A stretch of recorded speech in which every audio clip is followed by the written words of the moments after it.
नमस्कार दोस्तों, रवि गुप्ता क्लासेस के ऑनलाइन प्लेटफॉर्म में आपका स्वागत है। आज हम लोग भिन्न से संबंधित कुछ क्वेश्चनों को हल करेंगे। सबसे पहला क्वेश्चन है आपके सामने, सही आरोही क्रम का चयन करें।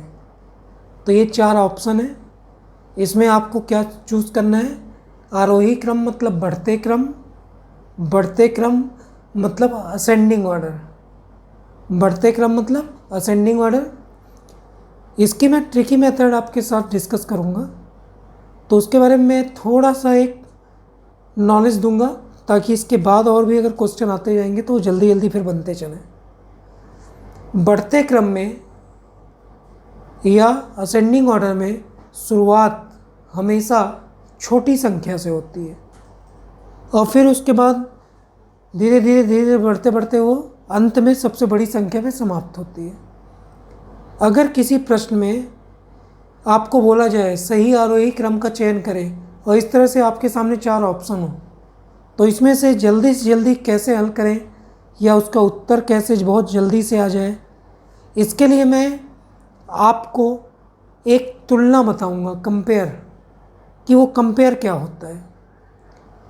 अगर बढ़ते क्रम में बात हो तो इस बात का हमेशा ध्यान रखें कि शुरुआत छोटे से होती है। तो मैं आपके सामने एक तुलना का कॉन्सेप्ट बता रहा हूँ कि तुलना कैसे करते हैं। दो भिन्न कोई सी भी लेते हैं, 2 भिन्नों को लेते हैं। थोड़ी देर के लिए मैं समझाने के लिए लिख रहा हूँ। 3/8 और 1/2। पहले 2 भिन्नों को हल करिए। तुलना कैसे करना है, पहला गुणा हमेशा ऐसे करना है। तो 3 × 2, पहला गुणा हमेशा ऐसे, 3 × 2 कितना हुआ, 6।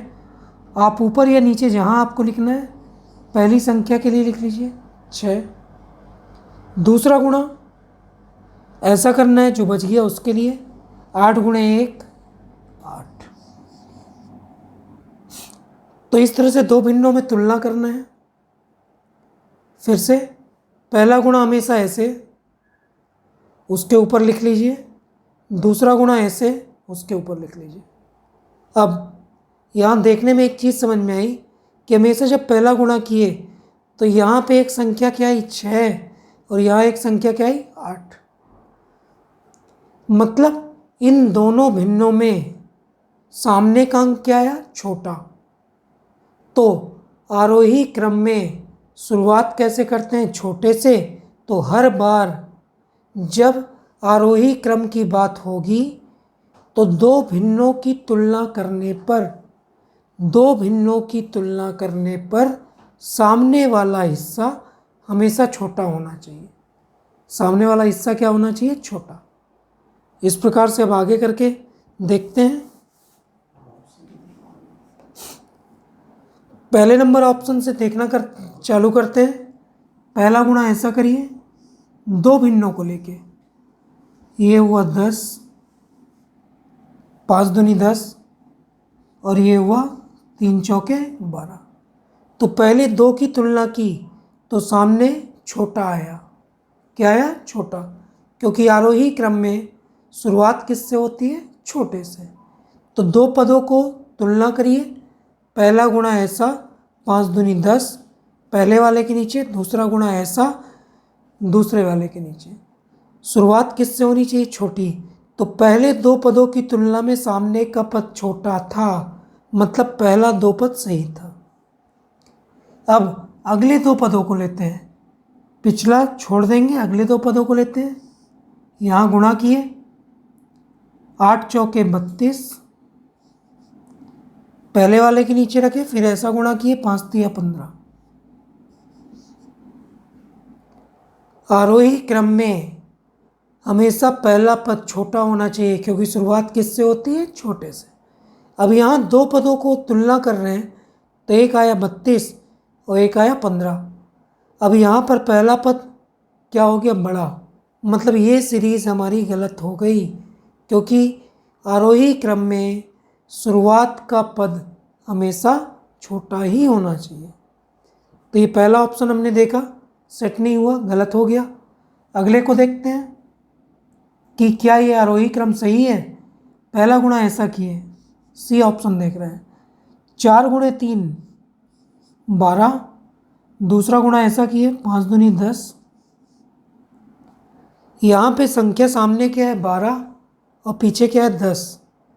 आरोही क्रम में शुरुआत किससे होती है? छोटे से, जबकि 12 क्या हो गया? बड़ा, इसलिए ये ऑप्शन भी नहीं हो सकता, ये भी गलत हो गया। अब इस पर आते हैं। पहला हमने तुलना किया तो 2 गुणे 5 किया तो कितना हुआ? 10। फिर इधर बची संख्या 3 गुणे 4 किया तो ये हुआ 12। सामने का पद क्या है? छोटा, तो पहला स्तर सही है। अब अगले को तुलना करते हैं। अगले 2 पद लेते हैं। पहले 2 पद का काम हो गया तो फिर अगले 2 पद लेते हैं। 4 का गुणा 2 से किए तो 8, और 5 गुणे 1 तो कितना हो गया? 5। यहाँ पे फिर क्या हो गया? बड़ा, अर्थात ये भी उत्तर क्या है? गलत। अगले प्रश्न में आते हैं। चौथा ऑप्शन, आरोही क्रम में शुरुआत छोटे से होती है तो हर पद में सामने का हिस्सा छोटा होना चाहिए। 3 दूनी 6, 8 का 1 से गुणा किए 8। इन दोनों में सामने का पद क्या है? छोटा। आरोही क्रम में सामने का पद छोटा होना चाहिए। आगे अगले पदों को देखते हैं।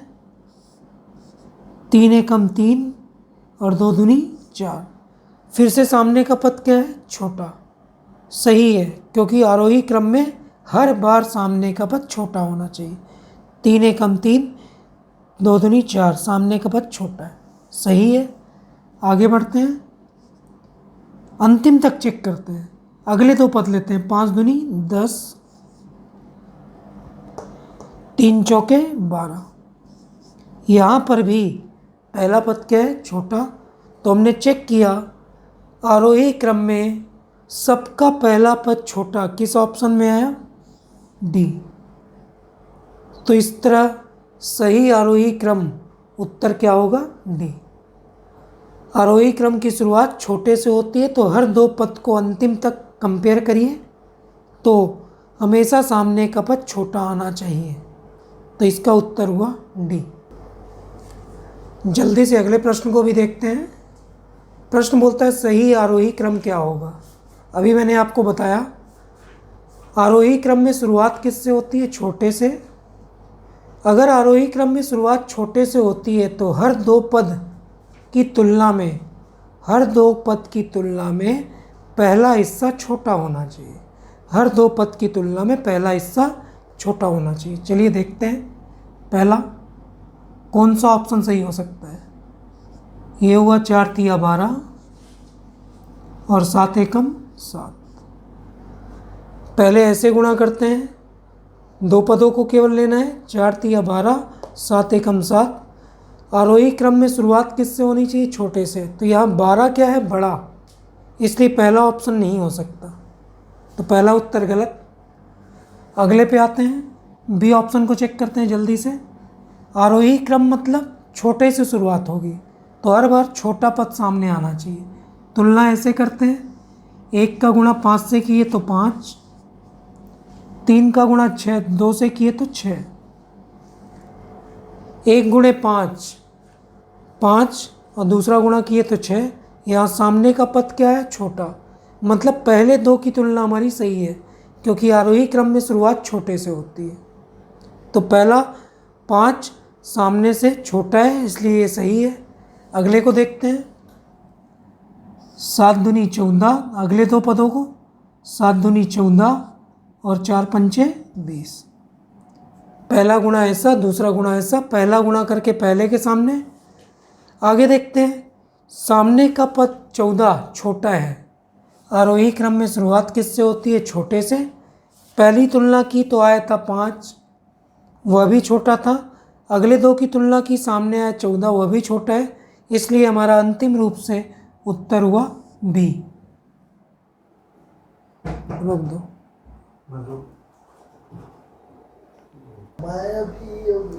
अगले प्रश्न को देखते हैं। अगला प्रश्न इस तरह से पूछा जाता है सिंबल के रूप में कि कौन सा सिंबल सही है। आरोही क्रम आपको छांटना है। आरोही क्रम में शुरुआत हमेशा किससे होती है? तो आरोही क्रम में शुरुआत हमेशा छोटे से होती है। तो हर दो पद में सामने का हिस्सा छोटा होना चाहिए। आरोही क्रम में शुरुआत छोटे से होती है तो हर दो पद में सामने का हिस्सा छोटा होना चाहिए।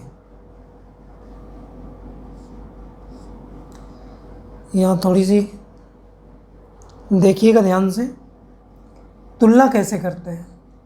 सबसे पहले ऐसा गुणा करते हैं तो ये हुआ 8 पंचे 40।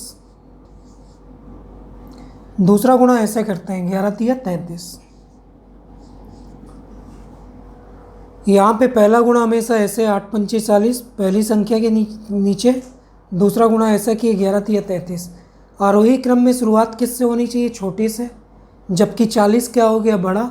इसलिए हमारा पहला ऑप्शन क्या है? गलत। पहला ऑप्शन गलत हो गया क्योंकि इसमें शुरुआत किससे हुई? बड़े से, जबकि शुरुआत किससे होती है? तो छोटे से। अगले को देखते हैं ऑप्शन को। 9 का गुणा 5 से करेंगे तो कितना हुआ? 45। 11 का गुणा 4 से करेंगे तो 44। आरोही क्रम में शुरुआत छोटे से होनी चाहिए। यहाँ पे हमें नज़र आ रहा है सामने का हिस्सा क्या हो गया? बड़ा। इसलिए हमारा ये ऑप्शन भी गलत हो जाता है। अभी हमने दो ऑप्शन देखे, दोनों ऑप्शन गलत थे क्योंकि उसमें शुरुआत कहाँ से हो रही थी? बड़े से, जबकि शुरुआत कहाँ से होनी चाहिए? छोटे से, और हर बार छोटा ही आना चाहिए। आगे देखते हैं। 2 गुणे 8 कितना हुआ? 16। फिर ऐसा गुणा 7 तिया 21। तुलना की हमने इसकी तो सामने का हिस्सा छोटा आया 16। तो पहला स्टेप सही था। तो पहले दो की तुलना में सामने का हिस्सा छोटा आया, सही है। हर बार सामने का हिस्सा छोटा आना चाहिए। तो अगले दो पद का देखते हैं। 9 तिया 27 पहला गुणा ऐसा किए और 8 चौके 32। ये हिस्सा भी सही है क्योंकि 2 की तुलना में सामने का हिस्सा क्या है? छोटा। 27 छोटा होता है, शुरुआत छोटे से होती है। ये भी सही था। आगे करते हैं। 11 चौके 44 पहला गुणा ऐसा और 9 पना 45। फिर यहाँ सामने का हिस्सा क्या आया? छोटा। इस प्रकार से यस इक्वेशन सही है जिसमें हर बार तुलना करने पर सामने का हिस्सा छोटा आया क्योंकि आरोही क्रम में शुरुआत छोटे से होती है। तो हमारा उत्तर हुआ सी।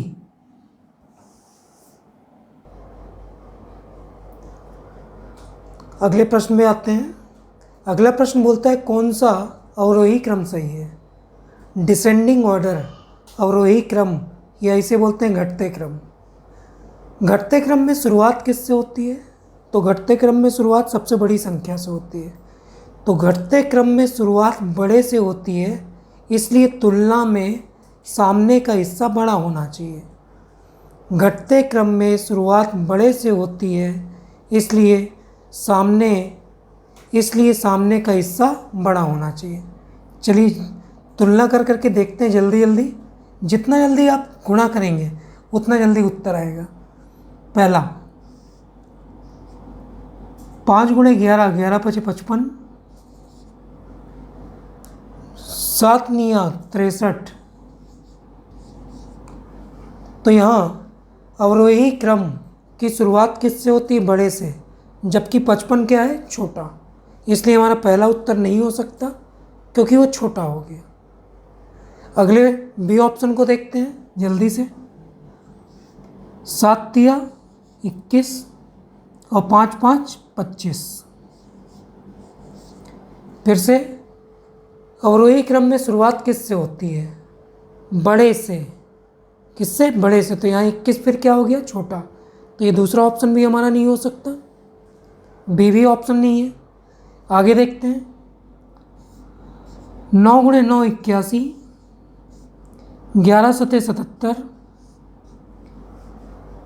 हाँ, सामने का हिस्सा अवरोही क्रम में क्या है? बड़ा। तो शायद ये उत्तर हो सकता है। तो पहले दो पदों को देखते हैं तो सामने 81 आया।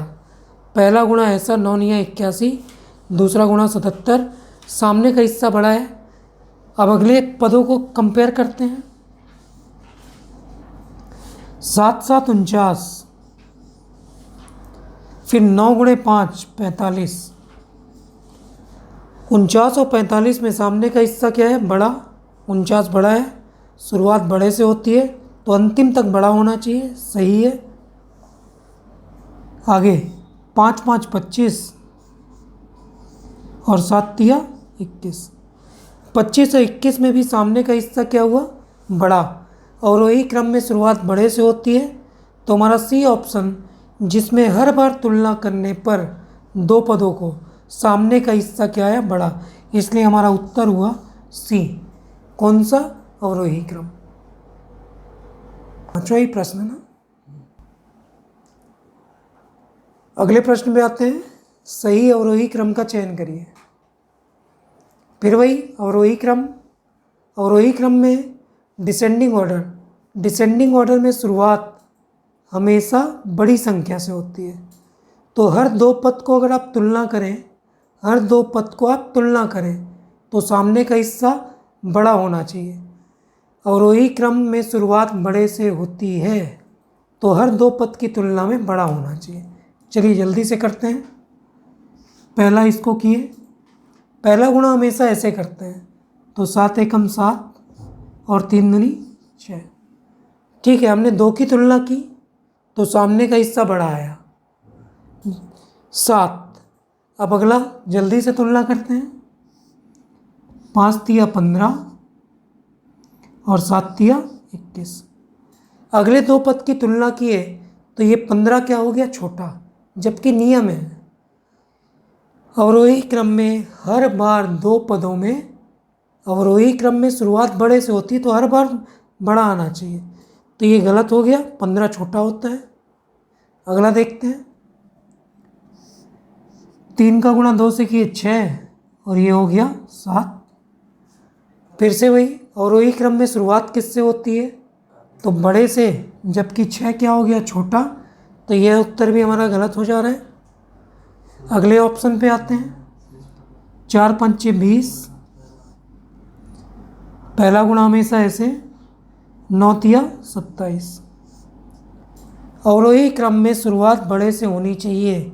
20 क्या है? छोटा, किससे? 27 से, इसलिए यह ऑप्शन भी गलत हो जा रहा है। अगले को हल करते हैं। 3 गुणे 2 6, 5 गुणे 1 5, 6 बड़ा होता है, सही है। आगे करते हैं। 1 गुणे 9 9 और 4 गुणे 2 8। फिर से 9 आया। 9 बड़ी संख्या है किससे? 8 से। हर बार बड़ा आना चाहिए तो यहाँ पे भी बड़ा है। अंतिम रूप से 7 चौके 28 और 9 तिया 27। यहाँ पे भी 28 संख्या क्या है? बड़ी। तो हर बार हमने चेक किया किस ऑप्शन में बड़ी संख्या आई, तो ऑप्शन नंबर डी। तो उत्तर हुआ डी। जल्दी से अगले प्रश्न को देखते हैं। अब भिन्नों के संबंध में कुछ नियम बनाए गए हैं कि सबसे बड़ी भिन्न क्या होती है, सबसे छोटी भिन्न। तो उसके कुछ 2-3 नियम हैं, मैं उन नियमों को आपको बता दे रहा हूँ। ठीक है, पहला नियम है, जब सभी भिन्नों के हर समान होते हैं, तो यहाँ सभी भिन्न के हर में क्या है? 7 7 7 7 7। तो जब सभी भिन्नों के हर समान होते हैं तो पहला नियम, सबसे बड़ी भिन्न संख्या कौन सी होती है? तो अगर सभी के हर समान हों तो सबसे बड़ी भिन्न संख्या कौन सी होती है? तो उत्तर सबसे बड़ा अंश। सबसे बड़ा अंश। सबसे बड़ा अंश सबसे बड़ी संख्या होती है। तो यहाँ सबसे बड़ा अंश क्या नज़र आ रहा है? अंश में सबसे बड़ा क्या है? 13। तो इसका उत्तर हुआ 13/7। ये नियम याद रखेंगे। अगर सभी भिन्नों के हर समान हैं तो सबसे बड़ी भिन्न संख्या क्या होती है? तो सबसे बड़ी भिन्न संख्या जिसका अंश सबसे बड़ा होगा वो सबसे बड़ी भिन्न होगी। तो यहाँ सबसे बड़ा अंश क्या है? 13। तो सबसे बड़ी भिन्न 13/7। सबसे छोटा भिन्न क्या होगा? तो जिसका हर सबसे छोटा होगा, जिसका अंश सबसे छोटा होगा। तो यहाँ सबसे छोटा अंश क्या है? 3। तो सबसे छोटा अंश 3 है, तो 3/7 सबसे छोटी संख्या होगी। सबसे बड़ा भिन्न जिसका अंश सबसे बड़ा, तो 13/7। सबसे छोटी भिन्न जिसका अंश सबसे छोटा, तो 3/7। जल्दी से इसी प्रकार अगला प्रश्न देख लेते हैं। यहाँ सभी भिन्नों के हर में क्या है? 11। तो सभी भिन्न के हर क्या है? समान। अगर सभी भिन्नों के हर समान है तो सबसे बड़ी भिन्न संख्या क्या होगी? तो मैंने बताया जिसका अंश सबसे बड़ा हो वह सबसे बड़ी भिन्न होगी। तो यहाँ सबसे बड़ा अंश क्या है? 9। तो सबसे बड़ी भिन्न 9/11। सबसे छोटी भिन्न क्या होगी? तो सबसे छोटा अंश क्या है? 2। तो सबसे छोटी भिन्न 2/11। जल्दी से अगला नियम देखते हैं। अगले में हम देख रहे हैं सभी के अंश में क्या है? 5। कहने का मतलब ऐसी भिन्नें जिनके अंश क्या हो? समान। ऐसी भिन्नें जिनके अंश क्या हो? समान। उसमें सबसे बड़ी भिन्न क्या होगी? सावधानी पूर्वक देखिएगा। सबसे बड़ी भिन्न संख्या क्या होगी? जिसका हर सबसे छोटा होता है। कहने का मतलब डिनोमिनेटर जितना छोटा होगा वह संख्या उतनी बड़ी होगी। हर सबसे छोटा कौन सा है? तो यहाँ नजर आया सबसे छोटा हर क्या है? 4। जिसका हर सबसे छोटा होगा, डिनोमिनेटर छोटा होगा, वो भिन्न सबसे बड़ी भिन्न होगी। तो यहाँ उत्तर होगा 5/4। तो सबसे बड़ी भिन्न क्या होगी? 5/4। जिसका डिनोमिनेटर या हर सबसे बड़ा होगा, तो यहाँ सबसे बड़ा हर क्या है? 13। तो वह संख्या सबसे छोटी होती है। तो यहाँ सबसे बड़ा हर क्या है? 13। तो वह कैसी संख्या होगी? सबसे छोटी। जल्दी से अगला देखते हैं। सबके अंश में संख्या क्या है? समान। 13 13 13। सबके अंश में संख्या क्या है? समान। 13 13 13। हमने पढ़ा है जिसका हर सबसे छोटा होगा वह भिन्न सबसे बड़ी होती है। अगर अंश समान है तो अंशों के बारे में नहीं सोचना है। सबसे छोटा हर सबसे बड़ी भिन्न होती है। तो यहाँ सबसे छोटा हर है 5। तो 13/5 सबसे बड़ी भिन्न होगी। आगे सबसे छोटी भिन्न ज्ञात करना है। तो हमने पढ़ा है सबसे बड़ा हर, अगर हर में सबसे बड़ी संख्या है तो यहाँ हर में सबसे बड़ी संख्या क्या है? 11। तो सबसे बड़ी हर सबसे छोटी भिन्न होती है। तो उत्तर 13/11। रुक दो, जल्दी से अगले नियम पे आते हैं। अगला नियम ध्यान से देखिएगा। अगर अंश और हर का अंतर समान हो तब, अगर अंश और हर का अंतर समान हो तो यहाँ 3 और 7, अंश की संख्या है 3, हर की संख्या है 7, कितने का अंतर है? 4। 5 और 9, इसमें भी अंतर कितने का है? 4। 7 और 11, इसमें भी अंतर कितने का है? 4। 15 और 19, इसमें भी अंतर कितने का है? 4। 9 और 13, इसमें भी अंतर कितने का है? 4। तो अगर अंश और हर की संख्याओं के बीच अंतर समान हो तो सबसे बड़ी भिन्न क्या होती है? तो याद रखिए अगर अंतर समान हो तो सबसे बड़ा अंश सबसे बड़ी भिन्न होती है। अगर अंतर समान हो तो सबसे बड़ा अंश सबसे बड़ी भिन्न संख्या होती है। तो यहाँ सबसे बड़ा अंश क्या है? 15। तो सबसे बड़ी भिन्न होगी 15/19। सबसे छोटी संख्या क्या होगी? अगर अंश और हर का अंतर समान है तो यहाँ सबका अंतर कितना है? 4। तो सबका अंतर समान है तो सबसे छोटी भिन्न क्या होगी? तो सबसे छोटा अंश ही सबसे छोटी भिन्न होगी। तो सबसे छोटा अंश है 3। तो यहाँ 3/7 सबसे छोटी भिन्न होगी।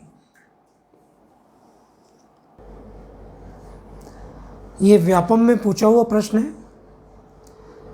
1 सही 1/2 प्लस 11 सही 1/2 प्लस 111 सही 1/2 1111 सही 1/2। इस तरह का अगर भिन्नों का जोड़ना या घटाना आता है तो मिश्र भिन्न को अलग कर लेते हैं।